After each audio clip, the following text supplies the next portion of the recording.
अस्सलाम वालेकुम class 10th। Next बेटा हमारा टॉपिक है test of the functional group. मतलब आपने जो है वो फंक्शनल ग्रुप्स पढ़े हैं, ठीक है। आपने सारे फंक्शनल ग्रुप्स पढ़े, आपने ये फंक्शनल ग्रुप्स पढ़े हैं ऑर्गेनिक कंपाउंड्स के अंदर, ठीक हो गया। और ऑर्गेनिक कंपाउंड्स आपको पता है कार्बन और हाइड्रोजन कंपाउंड्स होते हैं, और इनमें कौन से जो है वो फंक्शनल ग्रुप्स होते हैं। आपने एल्डिहाइड ग्रुप पढ़ा, आपने एस्टर लिंकेज पढ़ा, आपने जो है वो ईथर लिंकेज पढ़ा।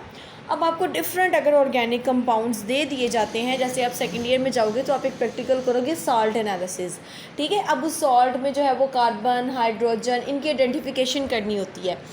अब हमें ये भी बताना होता है कि जो सॉल्ट आपने लिया है ये सैचुरेटेड है, अनसैचुरेटेड है, ये कार्बोक्सिलिक एसिड है, या इसके अंदर जो है एल्डिहाइड ग्रुप प्रेजेंट है, या इसके अंदर जो है कीटोनिक ग्रुप प्रेजेंट है। ये सब चीज़ें हमने डिटेक्ट करनी होती हैं। अब हमें ऑर्गेनिक कंपाउंड्स दे दिए गए हैं और हमें कहा गया है जी कि आपने टेस्ट करना है कि क्या ये अनसैचुरेटेड कंपाउंड है। अनसैचुरेटेड मैंने आपको पहले भी बताया था कि कार्बन कार्बन के दरमियान में डबल या ट्रिपल बॉन्ड होता है, तो ऐसे जो कंपाउंड होते हैं वो अनसैचुरेटेड होते हैं, ठीक है। और मैंने सैचुरेटेड का भी आपको कंसेप्ट दिया था कि जिसमें कार्बन कार्बन सिंगल बॉन्ड होता है वो हमारे पास सैचुरेटेड कंपाउंड होता है। अब फॉर एग्जांपल मैं आपको कुछ टेस्ट दे देती हूँ और आपको कुछ कंपाउंड्स देती हूँ, मिक्सचर ऑफ कंपाउंड्स देती हूँ। मैं कहती हूँ जी कि मुझे इन कंपाउंड्स में जो है ये आइडेंटिफाई करके दें कि क्या ये कंपाउंड सैचुरेटेड है या अनसैचुरेटेड है। तो अगर आपने सैचुरेशन का टेस्ट करना होगा तो आप ये वाला टेस्ट करेंगे। फिर मैं कहती हूँ कि आप मुझे बताएं कि ये जो है इसमें अल्कोहलिक ग्रुप प्रेजेंट है, तो उसके लिए ये टेस्ट है। तो ऑर्गेनिक कंपाउंड्स की आइडेंटिफिकेशन के लिए कि आया वो अल्कोहल है, एल्डिहाइड ग्रुप है, कीटोनिक है, या जी वो अनसैचुरेटेड है, तो इसके लिए क्या टेस्ट किए जाएँ। तो देखो टेस्ट फॉर अनसैचुरेशन ये तो आप प्रैक्टिकल भी परफॉर्म करोगे लैब के अंदर। देखो इसमें फर्स्ट टेस्ट हमें दिया गया है ब्रोमीन वाटर टेस्ट, कि अगर हमें ये पता चलाना है कि कोई कंपाउंड सैचुरेटेड है या अनसैचुरेटेड है, क्या वो डबल बॉन्डेड कार्बन या ट्रिपल बॉन्डेड कार्बन है या सिंगल बॉन्डेड कार्बन है, तो इसके लिए हमें टेस्ट दिया गया bromine water test. Bromine water test बेटा आपने चार चीज़ें तो लाजमी लिखनी है। अगर आप देखो क्या करना है कि जो ऑर्गेनिक कंपाउंड ले रहे हैं वो तो हमारे पास मस्ट है। क्या कहता है वो जो dissolve a pinch of the given organic compound, जो आपको ऑर्गेनिक कंपाउंड दिया जाएगा आपने इसकी पिंच ले लेनी है इन 2 centimetre cube of the carbon tetrachloride, और उसमें हमने क्या चीज़ ऐड कर देनी है, carbon tetrachloride. Add 2 centimetre cubes of the bromine water.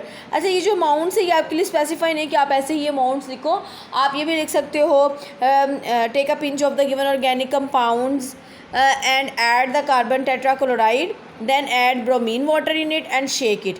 तो ये आप जो है वो ये आपके लिए कंपल्सरी नहीं है कि आप एज इट इज़ जो है इन वैल्यूज़ को लिखो।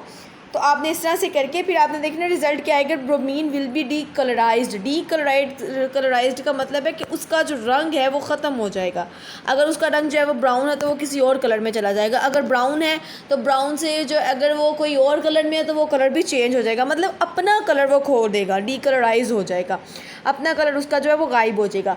तो अगर कोई कंपाउंड सैचुरेटेड होगा, अनसैचुरेटेड होगा, तो वो कलर को डीकलराइज कर देगा। ब्रोमीन उसको क्या कर देगा, डीकलराइज, का कलर चेंज हो जाएगा, जिससे हमें ये पता चलेगा कि ये कंपाउंड अनसैचुरेटेड है, इसमें ऐसा ये कंपाउंड है जिसमें डबल और ट्रिपल बॉन्ड प्रेजेंट है। और अगर ब्रोमीन के ऐड करने से ऑर्गेनिक कंपाउंड में कलर जो है वो नहीं जाता, वो डीकलराइज नहीं होता, तो ये चीज़ आपने याद रखनी है, वो कंपाउंड सैचुरेटेड होगा, ठीक है। डीकलराइजेशन जो of colour is shows that the compound organic compound is either alkene और alkyne, either carbon double bond carbon और carbon triple bond carbon present in this compounds. Okay next बेटा हमारे पास जो है वो बायर्स टेस्ट आ जाता है, बहुत जो है वो ये इंपॉर्टेंट टेस्ट और ये बड़ा इंटरेस्टिंग है। इसमें हम पोटाशियम परमैंगनेट लेते हैं, ठीक है, potassium manganese, dissolve about 0.2 gram of the organic compound. आपने चार चीज़ें लिखनी है, आप इस तरह से भी लिख सकते हो बायर्स टेस्ट में, ऑर्गेनिक कंपाउंड, पूरा ऑर्गेनिक कंपाउंड, प्लस आपने क्या लिया है इसके अंदर अल्केलाइन KMnO4, तो आप इस तरह से भी लिख सकते हो KMnO4 सोल्यूशन एंड शेक, और उन दोनों को आपने शेक कर देना है। KMnO4 को पोटाशियम परमैंगनेट बोला जाता है बेटा, ये पर्पल कलर का होता है। अब ये पर्पल कलर का होता है या पिंक कलर का होता है, तो क्या आएगा result, pink colour will disappear. तो पिंक कलर जो है ये पोटाशियम परमैंगनेट का होता है, अगर तो ये कलर डिसअपियर हो जाएगा, गायब हो जाएगा, तो वो हमारे पास अनसैचुरेटेड कंपाउंड होगा, और अगर कलर डिसअपियर नहीं होगा तो वो हमारे पास सैचुरेटेड होगा, ठीक हो गया। उसके बाद देखो ये हमारे पास हो गया अनसैचुरेशन के लिए टेस्ट हो गया bromine water test and the Baeyer's test. ये लॉन्ग क्वेश्चन में भी पूछा जा सकता है और शॉर्ट में भी आ सकता है। Test for the alcoholic group, अगर हमें जो है वो किसी कंपाउंड में अल्कोहलिक ग्रुप का कहा गया है कि इसमें से ये फाइंड करें कि क्या ये अल्कोहल है, तो उसके लिए हमें ये टेस्ट करना है सोडियम मेटल टेस्ट। एक हमारा टेस्ट होगा सोडियम मेटल टेस्ट। देखिए हमने क्या करना है, 2 to 3 centimetre cube of the given organic liquid in a dry test tube. हमने ड्राई टेस्ट ट्यूब के अंदर जिसका हमने टेस्ट करना है, जिस ऑर्गेनिक कंपाउंड में हमने ये फाइंड करना है कि क्या ये अल्कोहल है, हम वो लेंगे। And add a piece of sodium metal. Sodium metal soft metal होती है और आपने पढ़ा भी हुआ है कि सबसे जो सॉफ्ट मेटल है वो सोडियम है, जिसको नाइफ से कट किया जा सकता है। तो हमने क्या करना है, पीस ऑफ मेटल लेनी है और ऑर्गेनिक कंपाउंड के अंदर उसको डाल देना है। तो क्या होगा, हाइड्रोजन गैस विल इवॉल्व। तो हाइड्रोजन गैस जो है उसमें से निकलना शुरू होगी। तो अगर तो हाइड्रोजन गैस उसमें से निकलना शुरू हो जाएगी तो हमें ये पता चल जाएगा कि इसके अंदर क्या चीज़ प्रेजेंट है, अल्कोहलिक ग्रुप प्रेजेंट है। ठीक है, ये आप लोग फर्स्ट ईयर सेकेंड ईयर में ये करेंगे, भरपूर प्रैक्टिकल्स हैं इसके, और जो है वो डिफ़िकल्ट तो हैं ही लेकिन इंटरेस्टिंग भी बहुत होंगे। अच्छा, नेक्स्ट एक अल्कोहलिक ग्रुप का टेस्ट है जिसको हम कहते हैं ester formation test. Ester formation test का क्या होता है कि एस्टर की बेटा जो स्मेल होती है ना, वो फ्रूटी स्मेल होती है। आपको फ्रूट लाइक स्मेल होती है, जैसे ग्लूकोज में से स्मेल आती है, तो ऐसे ही जो एस्टर की स्मेल होती है। Heat about 1.0 centimetre cube of the organic compound. आपने क्या करना है, ऑर्गेनिक कंपाउंड को हीट करना है और उसमें फिर आपने क्या चीज़ ऐड कर देनी है, आपने उसमें एसिटिक एसिड ऐड कर देना है, 1 to 2 drops of concentrated sulphuric acid. तो इसमें देखो आप 3 चीज़ें ले रही हो, एक organic compound plus acetic acid plus आप कंसनट्रेटेड सल्फ्यूरिक एसिड। रिजल्ट आपके पास क्या आएगा, Frooti smell will be given out. तो आपको फ्रूटी स्मेल आएगी। ठीक है, बहुत अच्छी स्मेल होती है ग्लूकोज की तरह की। तो वो आपको इसको ही हम बोलते हैं पाम टेस्ट, कि हथेली में रख के हम ये टेस्ट करते हैं और ये बड़ा मज़े का जो है वो टेस्ट होता है और इसकी स्मेल भी बहुत जो है वो अच्छी लगती है। तो अल्कोहलिक ग्रुप की डिटेक्शन के लिए अगर हमें कोई ऑर्गेनिक कंपाउंड दे दिया जाता है और उसमें कहा जाता है कि अल्कोहलिक ग्रुप को फाइंड आउट करें, तो हम ये 2 टेस्ट करेंगे, एस्टर फॉर्मेशन टेस्ट करेंगे और मतलब हम ये वाले केमिकल कंपाउंड ऑर्गेनिक कंपाउंड के अंदर हम एसिटिक एसिड डालेंगे और कंसनट्रेटेड सल्फ्यूरिक एसिड डालेंगे। अगर उसने फ्रूटी स्मेल दे दी तो वो हमारे पास अल्कोहल होगा, और अगर फ्रूटी स्मेल नहीं देगा तो वो हमारे पास अल्कोहल नहीं होगा। ठीक है, तो ये हमारे पास ये 2 टेस्ट हो गए। एक आपने जो है वो सोडियम मेटल टेस्ट कर दिया और दूसरा जो है हमारे पास एस्टर फॉर्मेशन टेस्ट हो गया। ठीक है, अब उसके बाद है जी टेस्ट फॉर कार्बोक्सिलिक ग्रुप। अगर हमें कोई कंपाउंड दिया जाता है ऑर्गेनिक कंपाउंड और कहा जाता है कि इसमें कार्बोक्सिलिक ग्रुप की डिटेक्शन करें, तो हम ये वाला टेस्ट करेंगे। एक हमारे पास टेस्ट है जी लिटमस टेस्ट है और दूसरा हमारे पास है sodium bicarbonate solution test. 2 test दिए गए हैं। अब देखते हैं लिटमस टेस्ट क्या होगा। Shake a pinch of the given compound, वो कंपाउंड जो आपको दिया जाएगा जिसमें से आपने कार्बोक्सिलिक ग्रुप को फाइंड करना है, विद द वाटर के साथ उसका सोल्यूशन बनाएंगे and add a drops of litmus solution. हमारे पास लिटमस पेपर्स भी होते हैं और लिटमस सोल्यूशन भी होते हैं। जैसे रेड लिटमस और ब्लू लिटमस पेपर होते हैं, ऐसे ही रेड लिटमस सोल्यूशन होता है और ब्लू लिटमस सोल्यूशन होता है। ठीक है, रिजल्ट क्या आएगा, लिटमस विल टर्न रेड, क्योंकि मैंने आपको पीछे भी बताया था कि जिसमें ग्रुप में कार्बोक्सिलिक ग्रुप होगा वो एसिड कहलाता है, लाइक एसिटिक एसिड, उसमें कार्बोक्सिलिक ग्रुप होता है। तो वो क्या करेगा, लिटमस को टर्न कर देगा रेड के अंदर। ठीक हो गया, एक तो इसका ये टेस्ट है। दूसरा सोडियम बाइकार्बोनेट सोल्यूशन टेस्ट है। अब इसमें देखिए आपने क्या करना है, take about 2.0 centimetre cube of 5% sodium hydroxide. मैं अगेन कह रही हूँ कि वैल्यूज़ का कंपल्सरी नहीं है कि आप इसको वैल्यूज़ को लिखें, आप जस्ट जो है वैसे भी लिख सकते हो। 5% sodium bicarbonate solution and add a pinch of, क्या लेनी है आपने, pinch of given compound. Pinch बोलते हैं चुटकी भर के आपने इतनी सी ली और इसको ऐड कर दिया। ठीक है, तो क्या करना है जी, आपने सोडियम बाइकार्बोनेट लेना, उसको ऑर्गेनिक कंपाउंड में डाल देना। रिजल्ट आपके पास क्या आएगा, carbon dioxide gas with effervescence evolve. Effervescence का मतलब क्या होता है बेटा, इसकी स्पेलिंग्स भी आपने याद करनी है। एफर्वेसेंस का मतलब होता है कभी आपने अगर बोतल को ग्लास में डालते हो, जब आप बोतल को ओपन करते हो ना उसके लिड को और ग्लास में डालते हो, तो आपको उसमें से आवाज़ आती है शू शू की, जिसको आप कहते हो ना आवाज़, जैसे लगते हैं बबल्स जो है वो गैस के आ रहे होते हैं बाहर, बड़े प्रेशर के साथ जब जगह बोतल डालते हैं तो शू शू की आवाज़ आती है। तो उसमें जो लाइक शू शू की आवाज़ होती है वो एफर्वेसेंस होते हैं उसके। ठीक है, तो एफर्वेसेंस के साथ जो वो कार्बन डाइऑक्साइड गैस इवॉल्व होगी। सही है, उसके बाद ये जो हमारे पास हो गया test for the carboxylic group ही हो गया, लिटमस टेस्ट और सोडियम बाइकार्बोनेट सोल्यूशन टेस्ट है। फिर है जी हमारे पास detection of the aldehydic group. अगर हमने एल्डिहाइडिक ग्रुप को जो है वो टेस्ट करना है तो ये आप टेस्ट करोगे लैब के अंदर, ये भी इंपॉर्टेंट टेस्ट है, प्रैक्टिकल भी है आपका, परफॉर्म करेंगे इसको हम। सोडियम बाइसल्फाइड टेस्ट होता है। क्या करना है आपने, शेक अबाउट 0.2 ग्राम और 0.5 centimetre cube of the given compound. आपको जो कंपाउंड दिया जाएगा आपने इतनी अमाउंट में ले लेना है, with 1 to 2 drops saturated solution of sodium bisulphide, और उसमें आपने सोडियम बाइसल्फाइड ऐड कर देना है। रिजल्ट क्या आएगा, crystalline white precipitate will be formed. ठीक है, तो उसमें वाइट प्रेसिपिटेट्स बन जाएंगे, इनसॉल्युबल मटेरियल उसमें बनेगा। ठीक हो गया, अब तो इससे हमें पता चल जाएगा कि एल्डिहाइडिक ग्रुप है। दूसरा हमारे पास फेलिंग सोल्यूशन टेस्ट है। आपने क्या करना है, फेलिंग सोल्यूशन बेटा हमारे पास 2 टाइप्स के होते हैं, फेलिंग सोल्यूशन ए और फेलिंग सोल्यूशन बी। एक टेस्ट ट्यूब लेनी है, दो टेस्ट ट्यूब लेनी है, दोनों में जब इक्वल वॉल्यूम है, एक में आपने फैलिंग सोल्यूशन ए डाल देना है, दूसरे में फैलिंग सोल्यूशन बी डाल देना है। और फिर उसके बाद आपने क्या करना है कि उन दोनों को आपने मिक्स कर लेना है। मिक्स करने के बाद आपने ऑर्गेनिक कंपाउंड लेना है और उसके अंदर उसको ऐड कर लेना है। फिर आपने इसको बॉयल करना है 5 मिनट्स के लिए। रिजल्ट आपके पास क्या आएगा, red precipitates will be formed. उसमें रेड इनसॉल्युबल मटेरियल जो है वो अकर्ड हो जाएगा। अगर ऐसा हो जाएगा तो हमारे पास एल्डिहाइड ग्रुप होगा। ठीक है, कीटोनिक ग्रुप जो है बेटा वो नहीं देता टेस्ट, फैलिंग सोल्यूशन टेस्ट। अब इसमें देखो फिनाइल हाइड्राजीन टेस्ट है। फिनाइल हाइड्राजीन एक बहुत ही प्यारा केमिकल है और इसका कलर ऑरेंज कलर होता है और वो बहुत ही शाइनी खूबसूरत है। लैब में है, जब हम स्कूल ओपन होंगे तो इंशाल्लाह मैं आपको ये केमिकल्स जो है वो ज़रूर दिखाऊंगी। Phenyl hydrazine, shake a pinch of the given organic compound with about 2.0 centimetre cube of the phenyl hydrazine solution. आपने ऑर्गेनिक कंपाउंड के अंदर फिनाइल हाइड्राजीन डालना है। रिजल्ट क्या आएगा, orange red precipitate will be form. तो इसमें ऑरेंज रेड प्रेसिपिटेट्स फॉर्म होंगे जो ये शो करेगा कि इस ऑर्गेनिक कंपाउंड के अंदर कीटोनिक ग्रुप प्रेजेंट है। अगर तो वो रेड प्रेसिपिटेट्स नहीं बनेंगे तो वो ये कीटोनिक ग्रुप नहीं होगा। दूसरा कीटोनिक ग्रुप की डिटेक्शन के लिए सोडियम नाइट्रोपरसुएट टेस्ट है। ये इसका फॉर्मूला दिया हुआ है Na2FeCN5NO। ठीक है, और ये इसको जो है वो यूज़ किया जाता है अगर हमारा बीपी जो है वो लो हो जाता है तो उसके लिए भी ये मेडिसिन यूज़ की जाती है। Sodium nitroprusside, take about 2.0 centimetre cube of the sodium nitroprusside solution in the test tube and add 2 to 3 drops of sodium hydroxide solution. आपने इसके अंदर सोडियम हाइड्रोक्साइड सोल्यूशन डाल देना है।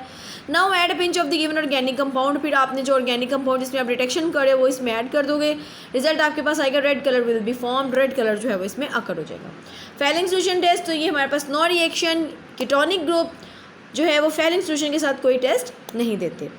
उसके बाद है बेटा जी test for the primary amino group, NH2 group है।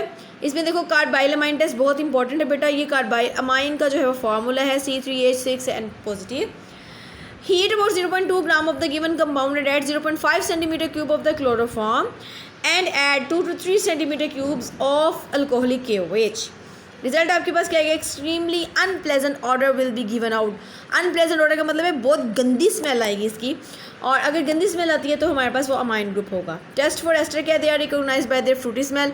एस्टर के लिए जो भी टेस्ट किया जाता है वो फ्रूटी स्मेल देता है। ठीक है, उसके बाद बेटा जी ये हमारे पास है what is a functional group of an ester. Page number 69 पर ये दिया गया है जी। पेज नंबर 69 पर हम चलते हैं। ये रहा बेटा जी पेज नंबर हमारा 69 और ये आपका जो है वो आंसर बनता है functional group of an ester. तो हमारे पास जो फंक्शनल ग्रुप है जी ये हमारे पास है organic compound consisting of R-C-R functional group are called ester. यहाँ से लेकर जो है वो आप यहाँ तक जो है वो इसको कंप्लीट ही करेंगे, यहाँ से यहाँ तक। इसमें आप इसके जनरल फॉर्मूला भी बताओगे, एग्जाम्पल्स भी बताओगे। ठीक है, उसके बाद है बेटा हमारे पास what is the difference between aldehydes and the ketone. Page number 68 and 69। Page number 68 पे देखो बेटा एल्डिहाइड ग्रुप का आपने यहाँ से लेकर जो है वो यहाँ तक लाजमी करना है। Aldehyde family consist of the functional group C double bond oxygen H, their general formula is RCHO। और इसमें जो है वो आप एक एग्जांपल दे दोगे जी एसिटाल्डिहाइड की, कोई एक एग्जांपल। तो एक पॉइंट आपके पास जो है वो ये बन जाएगा, दूसरा पॉइंट आपके पास ये बन जाएगा, तीसरा पॉइंट आपके पास ये एग्जाम्पल बन जाएगी। चौथे में कीटोनिक ग्रुप में जाएँ तो यहाँ से compounds consisting of functional group दिया है कीटोन, ये इसका फर्स्ट पॉइंट। उसके कंपैरिजन में ये इसका सेकंड पॉइंट दिया जनरल फार्मूला, और ये इसकी जो है वो थर्ड जो है वो इसकी इक्वेशन एग्जांपल हो जाएगी। ठीक है, तो ये डिफरेंस में आपने 3 पॉइंट्स लिख देने हैं। ठीक है, नेक्स्ट बेटा दिए गए give the functional groups of alkenes and the alkynes. Page number 71 पे आपके पास इसका आंसर है। तो बेटा ये है जी hydrocarbons compound consisting of the double bond between 2 carbon atoms in their molecules are called alkenes. और उसकी एग्जांपल बेटा यहाँ से, मतलब यहाँ से लेकर आप यहाँ तक करोगे, और उस अल्काइंस का आप यहाँ से लेकर यहाँ तक करोगे इसकी एग्जांपल, और ये इसकी, ये मतलब यहाँ से लेकर यहाँ तक आप कंप्लीट करोगे। ये टेस्ट योर सेल्फ का जो है वो कौन सा क्वेश्चन है, क्वेश्चन नंबर 3। उसके बाद 4 है how is an alcohol tested. Page number 71 and 72 alcohol is tested. तो इसके लिए बेटा ये 2 टेस्ट दिए गए हैं, sodium metal test and by ester formation test. यहाँ तक कंप्लीट होगा आपका। ठीक है, यहाँ तक। उसके बाद है जी how a ketonic group is test is. Page number 72 + 73, और ये दिए गए हैं कीटोनिक ग्रुप के यहाँ से लेकर यहाँ तक। ठीक है, यहाँ तक ये बनते हैं। अच्छा, उसके बाद देखिए जी pharmaceutical chemist work towards the partial and the total synthesis of the effective drugs. इसमें आपको कुछ भी जो है वैसा क्या लिखा हुआ है, फार्माक्यूटिकल केमिस्ट जो फार्मेसी में काम करते हैं, works together the partial and the total synthesis of the effective drugs. Synthesis of the effective drugs to control the epidemics, epidemics का मतलब होता है इन्फेक्शन अगर कोई हो जाता है, एंड द फैटल, और फैटल का मतलब होता है बहुत ही मुहलिक डिजीज़ जिस बहुत ख़तरनाक हो, is the need of the society the responsibility to synthesise effective drugs. तो फार्मिस्ट की क्या रिस्पॉन्सिबिलिटी होती है कि वो इसके लिए कोई इफेक्टिव ड्रग को प्रोड्यूस करें। Is of pharmaceutical chemist, they can evaluate the efficiency, वो इवेल्यूएट करते हैं एफिशिएंसी की, ड्रग्स को देखते हैं वो किस हद तक काम कर रहे हैं, and safety of these drugs, और इन ड्रग्स को महफूज करते हैं। They make the drugs more and more effective by reducing their side effects and the enhancing potential. इसको जस्ट रीड करना है आपने, इसको लर्न नहीं करना। उसके बाद देखो बेटा ये कॉन्सेप्ट डायग्राम है, आपने ऑर्गेनिक कंपाउंड इस चैप्टर में क्या क्या कंप्लीट किया है। देखो ऑर्गेनिक कंपाउंड है, और इस ऑर्गेनिक कंपाउंड्स के अंदर जो है वो आपने फार्मूलाज पढ़े सबसे पहले, molecular, structural, condense and electronic, ठीक है। उसके बाद जो है वो आपने इसके जो है वो सोर्सेज पढ़े, सोर्सेज में आपने जो है वो क्या पढ़ा है जी, एनिमल्स पढ़े हैं, proteins and fat synthesis in laboratories. Sources live plant से भी हमें मिलते हैं carbohydrate, proteins, oils and the fats. Dead plant से कोल, पेट्रोलियम गैस, ठीक हो गया। उसके बाद आपने इसके यूजेस पढ़े, as food, as clothes, as houses, as fuel, as medicine, as raw material, ठीक हो गया। ये आपने फर्स्ट पार्ट में पढ़ा। उसके बाद आपने फंक्शनल ग्रुप पढ़े, फंक्शनल ग्रुप में आपने पढ़ा containing carbon, hydrogen and oxygen, containing carbon, hydrogen and nitrogen. Third में आपने containing carbon, hydrogen and the halogens पढ़े। नेक्स्ट आपने पढ़ा containing double and the triple bond, ये फंक्शनल ग्रुप कंप्लीट हो गया। फिर उसके बाद आपने अल्काइल रेडिकल्स का पढ़ा, होमोलोगस सीरीज का पढ़ा। Containing carbon, hydrogen and oxygen में आपने क्या क्या पढ़े हैं जी, कौन कौन से फंक्शनल ग्रुप पढ़े, अल्कोहल पढ़ा है, ईथर पढ़ा, एल्डिहाइड पढ़ा, कीटोन, कार्बोक्सिलिक एसिड, एस्टर्स पढ़े। Containing carbon, hydrogen and nitrogen में आपने अमाइंस पढ़े हैं, primary, secondary and tertiary. Containing carbon, hydrogen and halogens, alkyl halides पढ़े आपने, वो भी प्राइमरी, सेकेंडरी एंड टर्शरी पढ़े। Containing double and triple bond, इसमें आपने एल्कीन्स एंड एल्काइंस पढ़ा, ठीक है क्या।